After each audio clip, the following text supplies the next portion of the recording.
भीलराज गिह। गंगा के इस प्रदेश पर भीलों का अधिकार था और उनके राजा का नाम गिह था। एक लोकप्रिय एवं सशक्त शासन होने के साथ ही गिह राम का बड़ा ही भक्त था। यह ज्ञात होने पर कि राम अपने लघु भ्राता लक्ष्मण और पत्नी सीता के साथ उसके क्षेत्र में आए हुए हैं, वह अपने मंत्रियों तथा परिजनों के साथ उनके स्वागत के लिए आ पहुंचा। भीलराज गिह को देखकर राम स्वयं आगे बढ़े और उनसे गले मिले। वक्कल धारण किए हुए राम सीता और लक्ष्मण को देखकर गिह को अत्यंत क्षोभ हुआ। उसने विनयपूर्ण तथा आर्त स्वर में कहा, हे रामचंद्र, इस प्रदेश को आप अपना ही प्रदेश समझे। आप यहाँ का अधिपति बनकर यहाँ का शासन कर सकते हैं। आपके समान समदर्शी एवं न्यायवेता शासक पाकर यह प्रदेश धन्य हो जाएगा।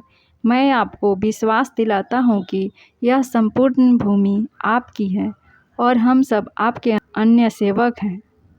इतना कहकर गिहराज ने अपने साथ लाई हुई सामग्री को राम के समक्ष रख दिया और बोला, हे स्वामी, ये पेय, लिहाय तथा स्वादिष्ट फल आपकी सेवा में प्रस्तुत है। आप कृपया करके इन्हें स्वीकार करें।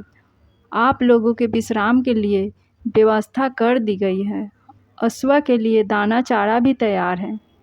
गिह की प्रेम वचन सुनकर राम बोले, हे निषाद, आप इस प्रदेश के राजा हैं, फिर भी आप मेरे स्वागत के लिए पैदल चलकर आए हैं। मैं आपकी जितनी प्रशंसा करूं वह बहुत कम है। आपने दर्शन देकर हम लोगों को कृतार्थ कर दिया है। इस प्रकार निषाद राज की प्रशंसा करते हुए राम उन्हें प्रेम पूर्वक अपने पास बिठा लिया और मधुर वाणी में कहने लगे, भीलराज, आपको सनंद और सकुशल देखकर मुझे अत्यधिक प्रसन्नता हो रही है। आपके द्वारा लाए गए उन उत्तम पदार्थ के लिए मैं आपका अत्यंत आभारी हूँ, किंतु बंधु, मुझे खेद है कि मैं इन्हें स्वीकार नहीं कर सकता। ये सारे पदार्थ राजा महाराजाओं के खाने योग्य हैं। किंतु अब हम तपस्वी हो गए हैं और हमारा भोजन तो केवल कंदमूल फल है, अतः हम इसे ग्रहण नहीं कर सकते। हाँ, अश्वों के लिए आप जो दाना चारा लाए हैं उन्हें स्वीकार करके मुझे बहुत प्रसन्नता होगी, क्योंकि ये मेरे पिताजी के प्रिय अश्व हैं, जिनकी सदैव विशेष देखभाल की जाती है। गिह ने भीलों को अश्वों के विशेष प्रबंध करने के लिए आदेश दिया। संध्या होने पर राम, सीता और लक्ष्मण ने गंगा में स्नान किया तथा ईश्वर उपासना के पश्चात उन्होंने कंदमूल फल का आहार किया। गिहराज उन्हें उस कुटी तक ले गए जहाँ पर उन्होंने उनके विश्राम के लिए अपने हाथों से प्रेम पूर्वक तृण शैया बनाई थी।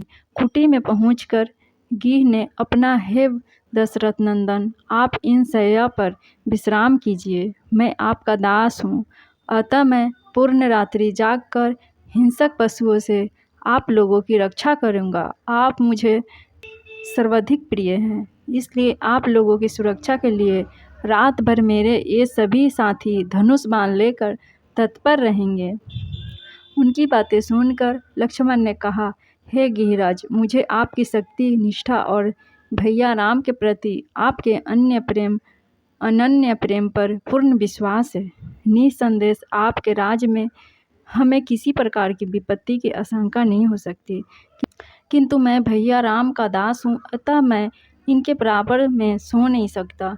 मैं भी रात भर आपके साथ पहरा देकर अपना कर्तव्य पूरा करूँगा। भीलराज गिह और लक्ष्मण कुटी के बाहर एक शिला पर बैठकर पहरा देते हुए बातें करने लगे। लक्ष्मण ने गिह को अयोध्या में घटित समस्त घटनाओं के विषय में बताया। इस प्रकार वह रात्रि व्यतीत हो गई। फ्रेंड्स, मेरे चैनल को सब्सक्राइब और वीडियो को लाइक शेयर ज़रूर कीजिएगा। नमस्कार।